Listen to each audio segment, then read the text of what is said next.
Hi, I'm Danny with Kootenays Heat and Air. We're local heating and air conditioning and heat pump business here in Nelson.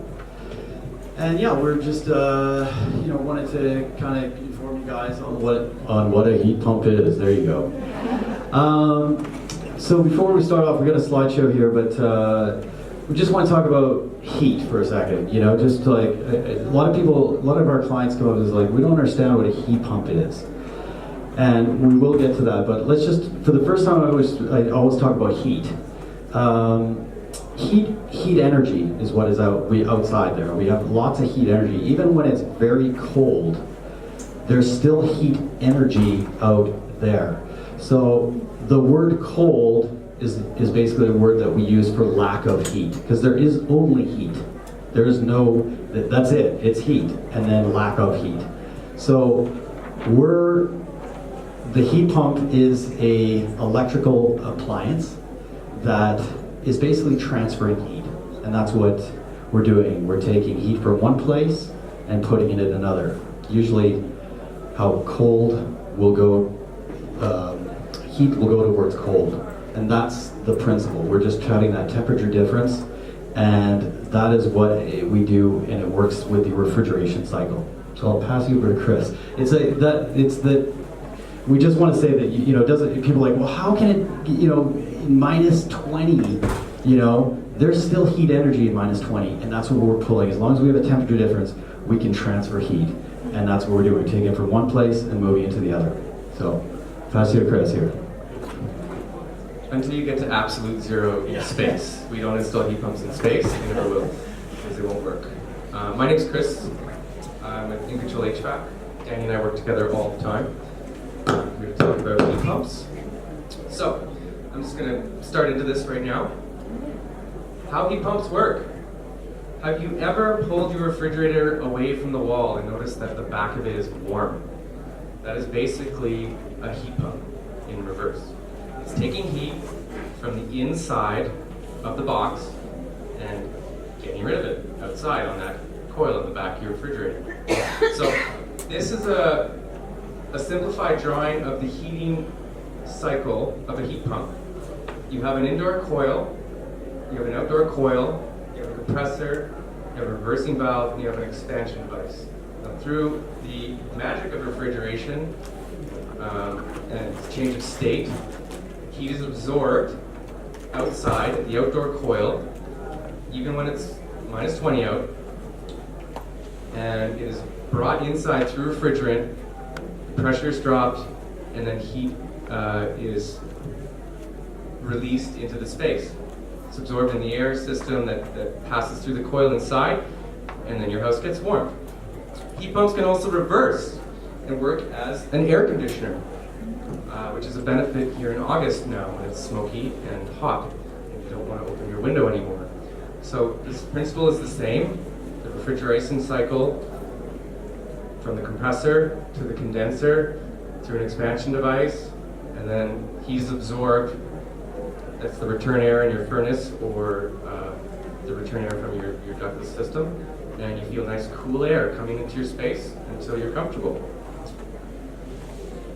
There's a few different types of heat pumps, and you see at the top there where it says air to air, water to air, and water to water.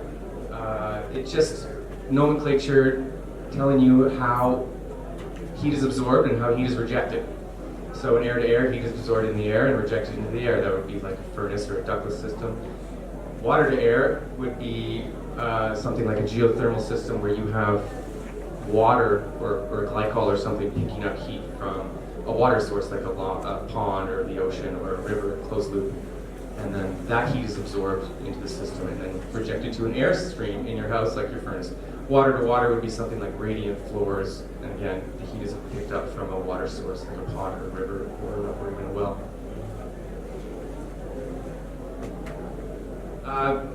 Not all heat pumps are created equal. Different efficiencies. As technology has progressed, they've become increasingly more efficient. However, even refrigeration mechanics can get confused on all of the different ways you can measure efficiency of a heat pump or an air conditioner. We have EER, or energy efficiency ratio. We have SEER, which is seasonal energy efficiency ratio. We have COP, which is coefficient of performance, and we have HSPF, which is heating seasonal performance factor. Super confusing for consumers. Bigger numbers are better, but we're going to talk about one, which is the easiest to understand, I think anyways, called COP, coefficient of performance. Your eyes are fine, the image is blurry.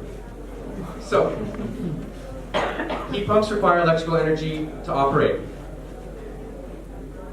They take energy out of the air. We're going to talk about air source or a ground loop if it's water source. The combination of those two is the amount of heat energy you get out. The picture on the left shows 1 kilowatt of energy in from your electrical input, 2 kilowatts from the air or ground, and therefore you get 3 kilowatts out. So, in this case, your COP is that's 3. What this means is, for every 1 kilowatt of electrical energy that you put in, you get, on the left, 3 kilowatts out. So, why is that important? Well, if you have a baseboard heater or electric furnace, and it's say a 1 kilowatt electric furnace, you're getting 1 kilowatt of heat for the 1 kilowatt of electrical energy or money that you're putting into that. In a heat pump, you're getting 3. So effectively, it's, in this case, 300% efficient, or on the right, 400% efficient. Does that make any sense? Yeah. Okay. It's like free money. It's just like, you're just taking it out of the air. Okay, there's a few different types of air source heat pumps.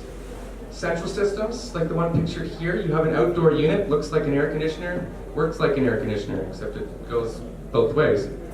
Produces heat or rejects heat. You can tack this onto your existing furnace, or you can get an entirely new air handler installed that will modulate the airspeed and do all sorts of fancy things. One critical thing to do when sizing a heat pump for a home is to have the ductwork assessed, because ductwork, perfect timing, ductwork transfers all of the air to your house. Heat pumps need a certain amount of airflow to operate properly. And if they don't have that airflow, then they're not as efficient, they run more frequently, they make a lot more noise, and in this case, most ductwork in Nelson is undersized for heat pumps, unfortunately. And you hear air noise. This is velocity. That's what actually creates air noise at your vents, at your registers. So when you're blasting a bunch more CFM through those ducts, if the ductwork isn't sized right, it will be louder. This is a more detailed look at a central system. You have your outdoor unit and all the guts. I'm not going to go into all the parts. This is a very fun drawing. And then you have your indoor fan and your A coil, which shows also return air, and your supplier, which is to feed the vents and registers. Then we get into ductless systems. Sometimes you see these hanging in restaurants, or your friends bragging about it because they just got one.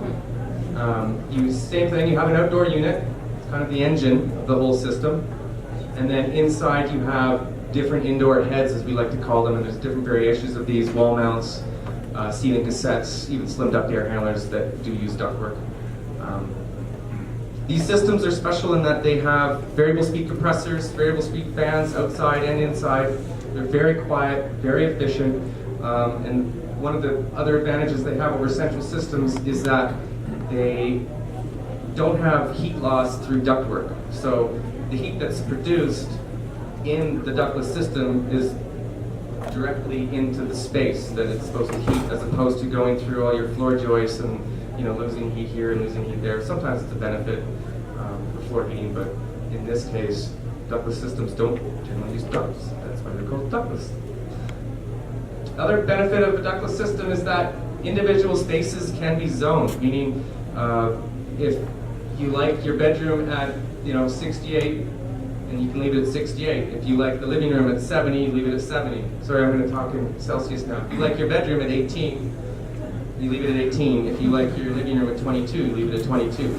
They will, instead of have a central control in the central system, every single space that you have a ductless head in has its own temperature control. One catch with that. Oh, thanks. One catch with that is that you can't heat and cool simultaneously in different rooms. So that's and you can, but those are really expensive commercial systems. This is another close-up view of how a ductless system would work. You have your outdoor unit and your indoor heads. Some manufacturers can do up to 8 indoor heads on a single outdoor unit. This one is showing 2. And also, same with ductless and central, they can both be air conditioners and heaters. You have the winter as a heater, summer as an air conditioner. Huge benefit here. There's rebates from Fortis. If your house is electrically heated, $800 for installing a ductless heat pump, $1,200 for installing a central system. Pretty sure these are still active. Slide's kind of funny. Okay, so not all heat pumps are created equal. Not all manufacturers are the same, meaning some are louder, some operate at lower temperatures, some produce, well, that's just as louder. Some are more efficient. You know, there's base models and there's Cadillacs. It all comes down to your budget and what you want in your home, you know, for your comfort, what spaces you want heated with a heat pump. You know, do a little bit of research, ask the tough questions of your contractor. You know, if they don't have the answers, or they don't have the documentation to support, you know, what you're asking, you know, maybe find another contractor. Some heat pumps are good down to minus 26 degrees Celsius output. That's pretty cold.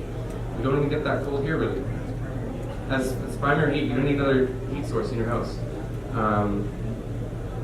They're very quiet, the ones we installed. And also the efficiency changes. You know, better technology, a little bit more expensive. Japanese. It just depends on your budget and your needs.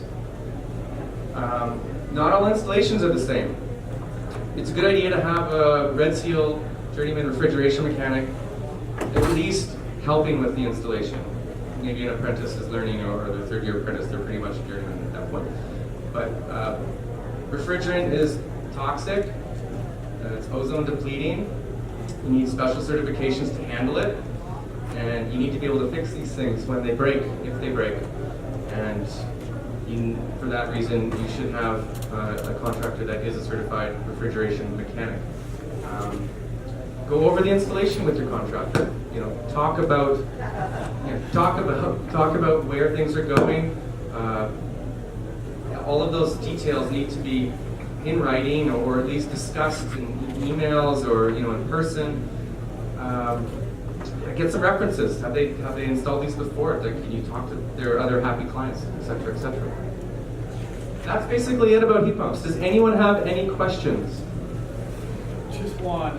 We're short of time. We can take one, and then these guys. Do you have a table? Yeah, we have a table out there. You can actually ask us questions out there. That's probably better. That probably would be better. Yeah, that's okay. If anyone's got one really burning question, we'll take that one. So you can take. Well, what would be a range in cost to heat an average house, like a regular size, if you could say that, just an average house in Nelson?